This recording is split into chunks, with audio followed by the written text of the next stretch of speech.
2024 has not been Atlanta's year so far. As of the time of this recording, the Braves sit almost 8 games out of first for their division.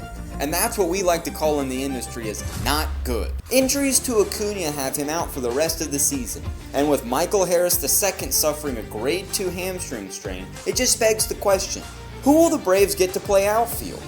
Well, let's start down on the farm. Are any of the Braves outfield prospects close to the majors? No. Okay, well let's move on from there, as it looks like the Braves will have to trade for an outfield slugger, just like they did in 2021 when they acquired Jock, Eddie, and Jorge. So let's take a look at this year's trade candidates. You've got Randy Arozarena from the Rays, who's actually having a down year this year, but is an exceptional player, generally putting up a weighted runs created plus in the upper 120s or more for every year that he's been a big leaguer, except for this year, where he's put up a slightly lower weighted runs created plus of around 100, but generally he's been a 3-win player throughout his career. The only knock on Randy is gonna be his defense, and the Braves under Anthopoulos have put a premium on playing good defense. But in doing so, it's allowed them to sneak a few below average defenders into their lineup, just as long as they can mash.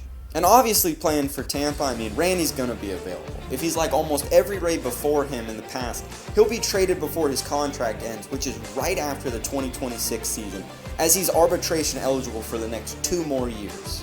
But the Braves just don't have and or haven't in the past seemed willing to trade away the level of prospects needed to return a Arozarena, who is going to cost a lot more than just a pure rental. Another highly rumored trade target who is going to cost a lot in terms of prospects is Luis Robert Jr. Also not a rental, as he's locked up until 2028, and his contract next year will be somewhat pricey at $15 million for 2025, and then $20 million for 2026 and 2027.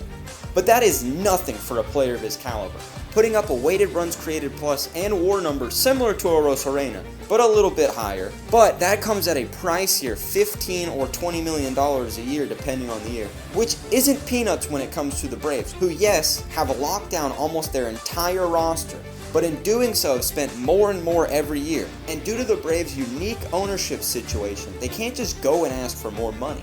Also, they have their own Max Fried becoming a free agent at the end of this year, and he will not be cheap to keep or replace. One name that I haven't heard a lot of outlets talking about being rumored to Atlanta is Taylor Ward, but in my opinion he makes a lot of sense to go to Atlanta. He's only making $4.8 million this year as he's arbitration eligible, and he's also arbitration eligible for the next 2 years, so he's not a pure rental, but he's cheap enough to justify. And as an arbitration eligible player, he could be non-tenured at the end of the year or at the end of another year, and basically he just becomes a free agent with 0 more financial commitment from the Braves. He also had a monster year in 2022 where his 137 weighted runs created plus helped balloon his WAR to 3.4.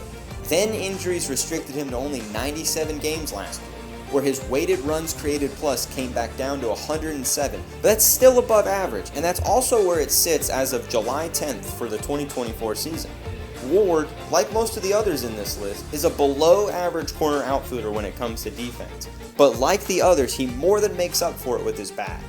And Ward comes with potentially the most value for the least amount of money or annual commitment on this list so far. Another realistic target I see for the Braves is Tommy Pham of the White Sox. At $2 million and only signed for this year, Pham is a cheap rental. In 1,900 plate appearances since 2021, Pham's posted a weighted runs created plus of 99. And as of July 10th of 2024, he's currently sitting at a weighted runs created plus of 103, which means we basically know that he's a league average hitter. Unfortunately, Pham defensively over those past 4 years has been below average, and he's not going to magically improve as he's also 36 years old. However, overall, this is the type of player that I expect the Braves to acquire. Maybe not exactly Pham, but I would assume that the Braves will pick up 1 or 2 low prospect cost rental guys, just like they did in 2021 when they acquired Jorge Soler, Eddie Rosario, and Jock Peterson. Those deals ended up working out pretty well for Atlanta. Which brings us to our next trade target in Jock Peterson. Now, he's probably not available as we don't know if the Diamondbacks are going to go for it or not, which is crazy. But right now they sit 2 games under 500 and 10 games out of their division, but only 2.5 games out of the last wild card spot. which it kind of looks like this year there's only going to be one wild card spot available, as 2 of the 3 wild card spots seems pretty much locked down by at least one team from the NL East in either the Braves or the Phillies, and a team from the NL Central with either the Cardinals or the Brewers. Now obviously it's still early and things can definitely change, but after that the race for that last spot seems like it's going to be a pretty big battle between the Mets, the Padres, the Giants, pretty much all of the rest of the NL Central, and the Pirates, the Reds, and the Cubs, as really all of those teams are still in the mix as well, but they're certainly a tier below the Diamondbacks. But really, any of these teams could be either sellers or buyers right now, which means that there's somewhere around 7 teams vying for just one spot. So this is really more of a fun one, just because of the link with Peterson being traded to Atlanta mid-season in 2021 and then them going on to win the World Series. But at $12.5 million, Jock's not going to be the cheapest rental.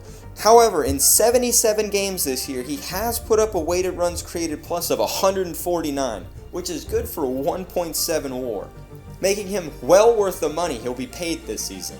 But like I said, this one's really more for fun, as the Braves really need an outfielder, not a DH. And Jock hasn't played a game in the outfield yet this season, as he's been used exclusively as the Diamondbacks DH. So there's another knock on the Braves acquiring him. But one thing is for certain, and that's that Anthopoulos likes to move in silence. We've seen it time and time again where he's made a deal out of nowhere for someone that you just wouldn't have expected. I mean, did anyone see the Chris Sale deal coming? How about signing Lopez to a multi-year deal and then moving him to a starter? The Braves have a formula that seems to work for them. Anthopoulos has a plan and is seemingly very good at targeting these specific players with certain weaknesses or coaching style differences with other teams. And when these players come to Atlanta, I mean, they just become whole new players. So be on the lookout for the Braves to snag an undercover name or two. But that's going to wrap it up for us, guys. Be sure to discuss these names down below or other trade targets for the Braves that you'd like to talk about. And also be sure to subscribe so you won't miss out on new baseball trade videos. And as always, I hope you all have a wonderful day.